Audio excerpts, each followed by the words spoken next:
चला कवितेच्या बनात अर्थात चलिए कविता के वन में उदगीर के साहित्यिक, सामाजिक और शैक्षणिक क्षेत्र का एक महत्वपूर्ण अंग बन चुका है, एक आंदोलन बन चुका है। उसके अंतर्गत लिया जाने वाला एक महत्वपूर्ण कार्यक्रम वाचक संवाद, जो पूरे उदगीर और लगभग महाराष्ट्र में अब लगभग मशहूर हो चुका है। वाचक संवाद अब तक 196 वाचक संवाद यहाँ पर हो चुके हैं। आज का ये 197वां वाचक संवाद यहाँ पर संपन्न होने जा रहा है। इसके लिए हैदराबाद से कवि, कथाकार देवा प्रसाद महिला जी हमारे बीच में मौजूद है। मैं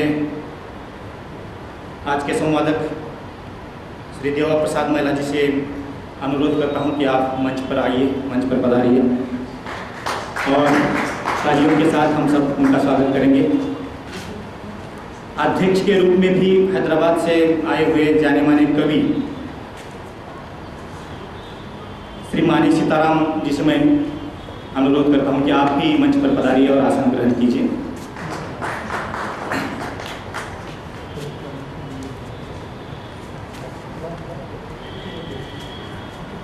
हर पहले और तीसरे सोमवार को वाचक संवाद लिया जाता है। अब तक 196 वाचक संवाद हो चुके हैं। उदगीर, लातूर, नांदेड़, महाराष्ट्र के कई शहरों से इसमें लेखक, वक्ता सम्मिलित हो चुके हैं।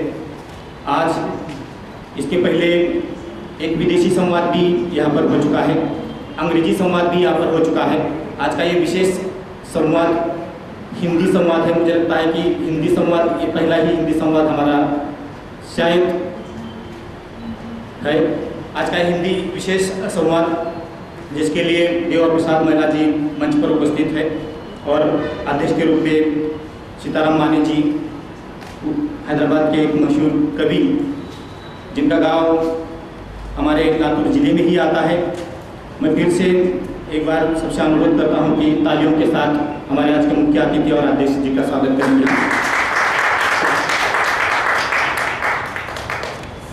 आज के संवादक श्री देवा प्रसाद महिला जी वास्तविक रूप में उनकी मातृभाषा तेलुगु है, फिर भी हिंदी में कहानी और कविता लिखते हैं। हैदराबाद में कई संस्थाओं द्वारा इन्होंने साहित्य के क्षेत्र में बहुत अच्छा योगदान भी दिया है। देवा प्रसाद महिला जी ने, देवा प्रसाद महिला जी वहाँ पर बाल साहित्यकार के रूप में भी प्रसिद्ध है हैदराबाद में। आज ऐसे ही स्वलिखित एक कृति पर वे यहाँ पर संवाद स्थापित करने वाले हैं। उस कृति का नाम है बा बेला, एक प्राकृतिक प्रेम कहानी। इस बाल उपन्यास के माध्यम से, वास्तविक रूप में उपन्यास है, इस बाल उपन्यास के माध्यम से वे बताना चाहते हैं बा बेला। इनका परिचय करने के लिए मैं हगी स्वामी महाविद्यालय की छात्रा को आमंत्रित करता हूं कि आप आकर श्री देवा प्रसाद महिला जी का परिचय दीजिए।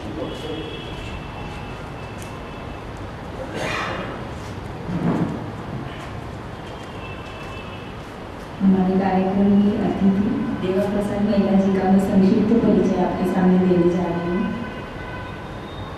पूर्ण नाम देवा प्रसाद महिला, मातृभाषा तेलुगु, शिक्षण योग्यता BSc PG electronic instrumentation, BPHM biochemical and homoeopathic medicine. Rachna मेरा हिंदी में कविता, कथा और उपन्यास, अनुवाद तेलुगु से हिंदी। रचनाएं 2 कथा संग्रह, 1 उपन्यास, 4 बाल कविता संग्रह, 6 काव्य संग्रह, 5 पुस्तक प्रकाशनान्वित है। पुरस्कार: बाल साहित्यकार पुरस्कार, कादंबरी जबलपुर कला 2014 में एक पुरस्कार, जमुना देवी राष्ट्रीय साहित्य पुरस्कार कानपुर में 2017। सम्मान: कई राष्ट्रीय मंचों पर हिंदी सम्मान, मुख्य रूप से बिहार हिंदी साहित्य सम्मेलन निश्चित द्वारा सम्मानित आदि सम्मान मिले हैं। संस्थापक साहित्य सेवा समिति, सचिव कादंबरी क्लब हैदराबाद। धन्यवाद।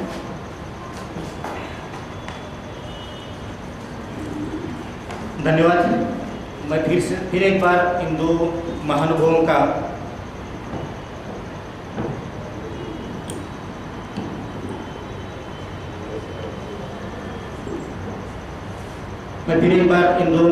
का उदगीर में तहे दिल से स्वागत करता हूं और अधिक समय न लेते हुए आज के संवादक माननीय श्री देवा प्रसाद मैना जी से अनुरोध करता हूं कि आप बाबेला इस उपन्यास पर संवाद स्थापित करें।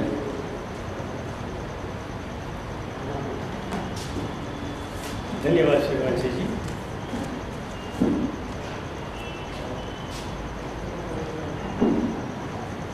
आदरणीय अध्यक्ष महोदय सीतारामन जी, आपका आशीर्वाद देकर और हमारे बीच बहुत सारे जन उपस्थित हैं, आप लोगों का आशीर्वाद देकर मैं ये सबसे पहले हमारे अनंत जी का मैं आभार प्रकट करना चाहता हूँ उनके सहयोग का कि इन्होंने एक मुझे बहुत अच्छा यहाँ पर माहौल प्रदान किया है और बहुत सुंदर अवकाश मुझे प्रदान किया है, जिसकी वजह से मैं आपको मेरी कहानी जो है बाबेला के बारे में कुछ कहना चाहूँगा। जब मैंने कहा एक अच्छा माहौल और एक सुंदर अवसर, ये इसमें से अच्छा माहौल में से मैं एक शब्द अच्छा ही लूँगा और सुंदर जो अवसर आपने प्रदान किया है उसमें से मैं सुंदरता शब्द लूँगा। ये अच्छाई क्या होती है? अच्छाई वो जो मन को ठंडक पहुंचाती है। इसका मतलब क्या है? बुराई जो मन को दुख पहुंचाती है, क्यों करती है ना। तो सुंदरता क्या चीज़ है? सुंदरता वो चीज़ है जो केवल आंखों तक सीमित नहीं होती, वो मन को छूकर एक एहसास हमें दिलाती है। वो एहसास जो है सामने वाले की जो मीठी बोली या सुंदर भाषा या कह लीजिए उनका जो मानसिक जो स्वस्थता है, उससे हम वो सुंदर एहसास जो है उसका हम अवलोकन करते हैं। तो मैं ये कहना चाह रहा था, ये जब आप किताब खोलेंगे तो एक अच्छी लड़की, एक सुंदर लड़की को आप देखेंगे, एक 16 वर्षीय बालिका। और ये सुंदर वर्षीय बालिका, मैं इसको अच्छी और सुंदर इसलिए कह रहा हूँ कि इसका मन हमेशा मुक्त रहता है। जो जिसका मन मुक्त रहता है उसे सारी दुनिया जो है मुक्त दिखाई देती है, और उसके लिए क्या सावन क्या भादो, कोई ऋतु अलग नहीं है, सब ऋतुएं एक जैसी। और किसी भी ऋतु, वर्षा ऋतु हो और ग्रीष्म ऋतु हो या शरद ऋतु हो, एक जैसा व्यवहार होता है उसका, खुश सदा खुश। और शायद आपने इस दुनिया में किसी को इतना खुश नहीं देखा होगा जिस पात्र को मैंने यहाँ पर सृजन किया है। शायद इसलिए क्योंकि इस पात्र ने, अब वो मानव कन्या है, लेकिन उसने जैसा उसका जो ज्ञान बढ़ता गया है, उसने कभी मानव को नहीं देखा है, अपने माता पिता को नहीं देखा है। वो 11 माह की थी जब वो जंगल में लाई गई थी, किसी कारण, किसी वजह से आई थी जंगल में, और कैसे आई थी आपको आगे पता चलेगा। और वो 16 वर्षीय बालिका इसके ये एक्चुअली जंगल में ये अपने आप को पाती है, और ये जंगल आपको देखने में जंगल नहीं लगेगा, एक सुंदर उपवन लगेगा। वहाँ के पेड़ पौधे, वहाँ पर फूल, और जिस तरह के जंतु जानवर जो है, वो उनमें एक अजीब सी दोस्ती है, अजीब सा नाता है, अजीब सा रिश्ता है। और वो रिश्ता कैसे बना वो भी आगे आप देखेंगे। तो इस तरह का जंगल शायद आपको शायद आपने सपने में भी नहीं देखा होगा।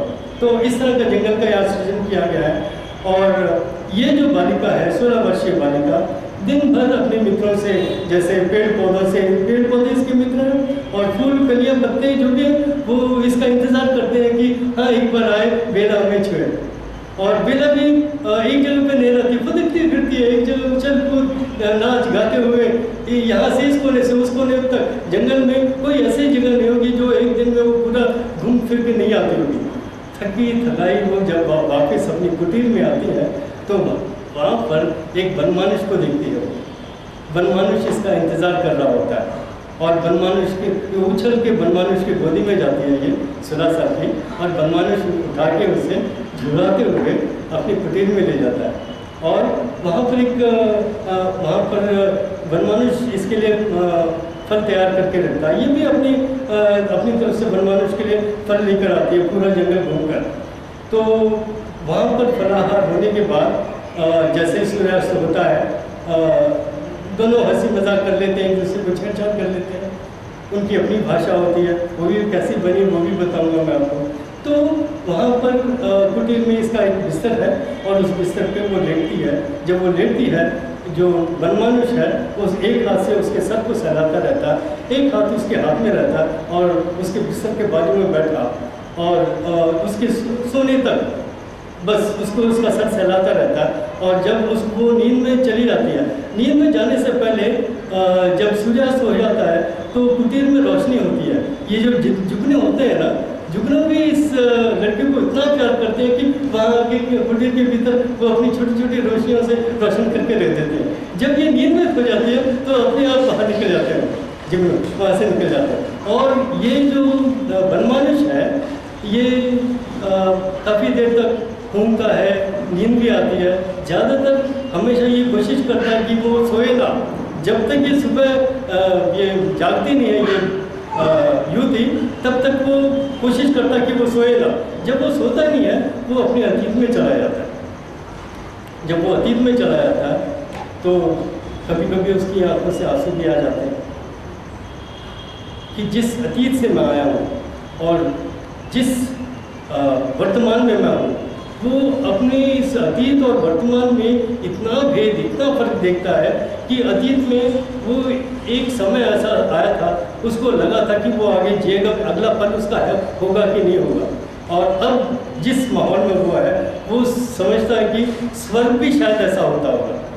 इतना अच्छा माहौल उस 16 वर्षीय युवती के साथ। जब वो अपने अतीत में जाता है, वो देखता है बेला को पहली बार जब वो देखता है तो बेला का मतलब उस युवती को, जब वो 11 माह की थी, उस बच्ची को जब वो देखता है तो उस वक्त उसकी हालत क्या होती है।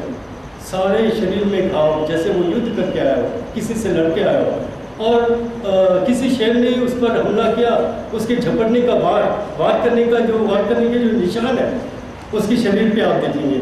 और वो जब कहीं से बचा के आ रहा था तो एक भाले जैसा लकड़ी का सीख उसके छांग पर घुस जाता है, तो उसको वो अपनी ताकत से निकालकर वो बचा के जब भागता है जंगली पौधों के बीच में, बड़े बड़े पत्तों के बीच में जब छुप के वो देखता है कौन इस पर हमला कर रहा है। बड़े मुश्किल से तो वो मतलब खुद को बचा के यहाँ तक आया था, अब भी कोई उस पर हमला कर रहा है। कोई शेर उसे जिंदा जीने नहीं देता, कोई आदमी जैसे लोग होंगे, कोई जानवर जिस पर ये हमला कर रहे हैं, तो वो जानता नहीं है, वो पत्ते हिला के दिखता, कोई दिखता नहीं है। और थोड़ी वो सोचता है कि ठीक है, एक दिन हो गया छुप के, अगले दिन उसको भूख लगती है, उसको प्यास भी लगती है, चलो भूख लगता है, प्यास लगती है, निकलने की कोशिश करता है। जब वो बाहर आता है पानी पीने के लिए, एक तालाब के पास जाता है, एक तीर आके उसके यहाँ पर हाथ में घुस जाता है और इस तरह के तीर बहुत सारे वहाँ से ज़मीन पे गिर जाते हैं। वो उससे भी बचा के जाता है, फिर पौधों में घुस जाता है, फिर वो तीर निकाल के और वो जानता है कुछ पत्ते जो है औषधि का काम करते हैं, अपने घावों पे लगाता है, 1-2 दिन वहीं पे झाड़ियों के बीच में रहता है और ऊपर वाले को बहुत सोचता है, जिसको वो बहुत प्यार करता है अपनी ज़िंदगी में। बचपन से उसकी आस्था जो थी ऊपर वाले पर वो एकदम खत्म होने लगती है कि मैंने क्या गलती की है मेरी ज़िंदगी में। मैं एक अच्छा, जैसे हम अच्छा इंसान होते हैं ना, उनकी भाषा में शायद वो अच्छा इंसान ही सोचता होगा अपने आप को कि मैं इतना अच्छा रहा हूँ, किसी के साथ मैंने बुराई नहीं की, कोई गलती नहीं की जानबूझकर, और किसी के लिए मैंने बुरा नहीं सोचा, और उसके साथ तो ये कर रहा है करके ऊपर वाले को कोसता है वो। फिर वो सोचता है कि अगर ये ऊपर वाले की मर्जी है, क्यों मैं बचा के भाग रहा हूँ। अगर वो मुझे मारना ही चाहता है तो मारने दो, उसको खुश करने के लिए मैं बाहर निकलता हूँ यहाँ से। और ये सोच के वो बाहर निकलता है। जब वहाँ से बाहर निकलता है वो देखता है, चलता रहता वहाँ से, चलता रहता, देखता है कि कोई हमला नहीं हो रहा उस पर। वहाँ 15 मिनट चला हूँ, 20 मिनट चला हूँ, या आधा दिन चला हूँ, 1 दिन चला हूँ, जंगल भटक रहा हूँ, एक नई जगह पे पहुँच गया हूँ, मुझ पर हमला नहीं हुआ। और वहाँ जाके देखता है कि इतने फल वाले वृक्ष, और इतने रंग बिरंगे फूल। ये जंगल है कि कोई वन है? पहले तो अपना भूख मिटाता है, फल खाता है। ये जंगली जो जीव है वनमानुष ज़्यादातर पानी कम पीते हैं, वो फल ज़्यादा खाते हैं, और फल में जो पानी जो उपस्थित होता है वो उनके शरीर में जो है पानी का काम करता है वो, तो फल खा लेता है, जूसी फल खा लेता है। और उसके बाद देखता है सूर्यास्त होने वाला है, चलो कोई अच्छी जगह देखकर मैं विश्राम कर लेता हूँ। ये इतने महीने हो गए विश्राम किए हुए, और ये जो घाव शरीर दुख रहा है, दर्द हो रहा है, कहीं पर मैं विश्राम कर लेता हूँ। वो सोच के आगे निकल रहा होता है, उसको कोई चीख चिल्लाहट सुनाई देती है, कोई बच्ची की आवाज़। बच्ची मतलब उसने कभी इंसान को नहीं देखा, वो बच्ची नहीं सोचता है, वो किसी जानवर की आवाज़, चीख चिल्लाहट। आगे बढ़ के देखता कि एक लकड़बग्गा जानते हैं, है ना? लकड़बग्गा किसी छोटी बच्ची को घसीटते हुए ला रहा, वो घास पर घसीटते हुए ला रहा, इसलिए उसने जो वस्त्र पहना होता है सिल्की सफ़ेद वस्त्र, तो वो कहीं से फटा हुआ है, लेकिन उसके शरीर पर थोड़े घाव है, लेकिन वो चीख रहा है, चिल्ला रहा है। ये अपने दांत है ना जो है बहुत खतरनाक होता है, वो बच्चों को उठा के लाता, कैसे और खा लेता है यहाँ पर। तो वो घसीट के लाया, उसने सोचा वो बहुत सुंदर जगह है, यहाँ पर खा सकते हैं। वो जैसे ही उस पर अपने दांत गाड़ने के लिए उसने मुंह खोला, ये वनमानुष देखता है उसे, और 2-4 छलांग लगा के उस लकड़बग्गे को उठा के एक हाथ से, उसको दोनों हाथ से उसमें गुस्सा देखिए, क्योंकि पहले ही वो बहुत गुस्से में था, उसको चीर देता है। चीर के उस बच्ची के सामने एक उठा के फेंक देता है, ये भी उठा के फेंक देता है।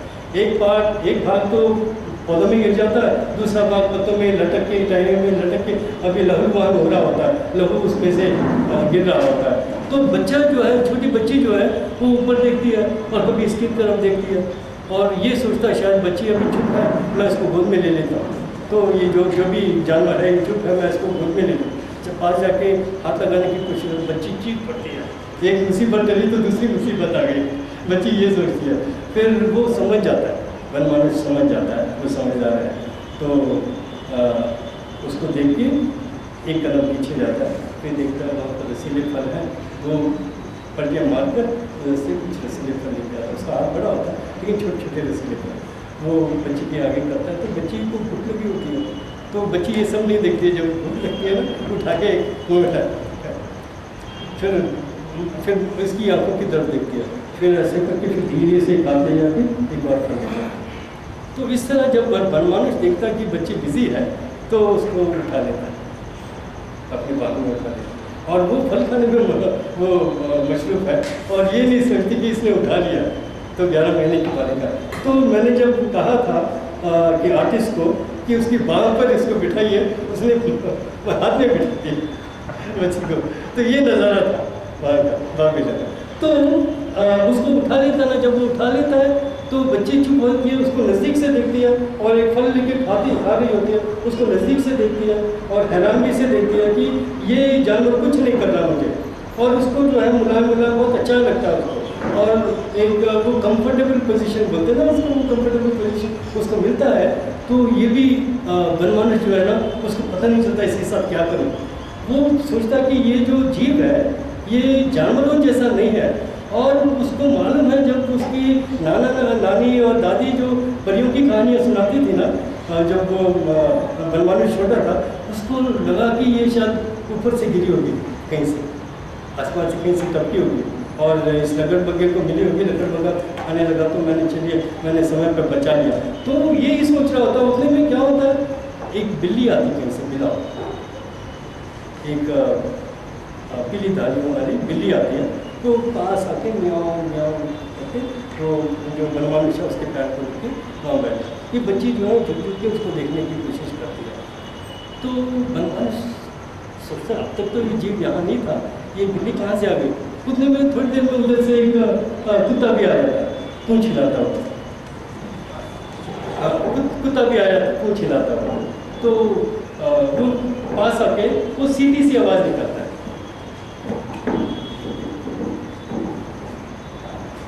जब कुत्ता खुश होता है ना, सीधी सी आवाज़ निकालता है, तो वो पहचान जाता है कि हाँ उसने जो है उसने जो है दोस्ती की भावना है, तो वो भी पास आके बैठ जाता है। तो ये बच्चे उसको भी झुक के देखती है।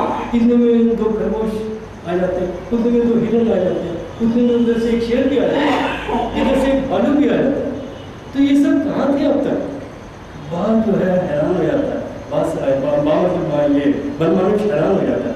तो बनमानुष सोचता है शायद जब मैं इस जंगल में आया तो ये लोग मुझे मेरा पीछा कर लेते कहीं से, और ये जो बनमानुष जो भयानक दिखता है इससे डर के मारे उन्होंने सोचा कि ये जानवरों ने सोचा कि बहुत भयानक बनमानुष है, तो इससे बच के निकलो। तो वो छुप के देख रहे थे ये सब जानवर, वहाँ के जंतु जानवर जितने भी थे छुप के देख रहे थे। हालांकि शेर और इधर हिरन ये कभी होता नहीं है, लेकिन इस माहौल में वो इतने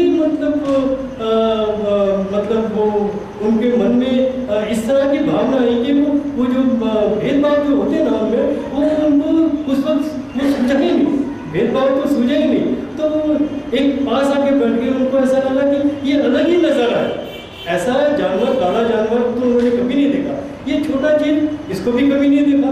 और ये दोनों जब एक साथ एक दूसरे के एक ने उसको गोद में उठाया, ये तो बहुत ही अजीब दृश्य था उनके लिए। तो आगे सब जीव तो ये जो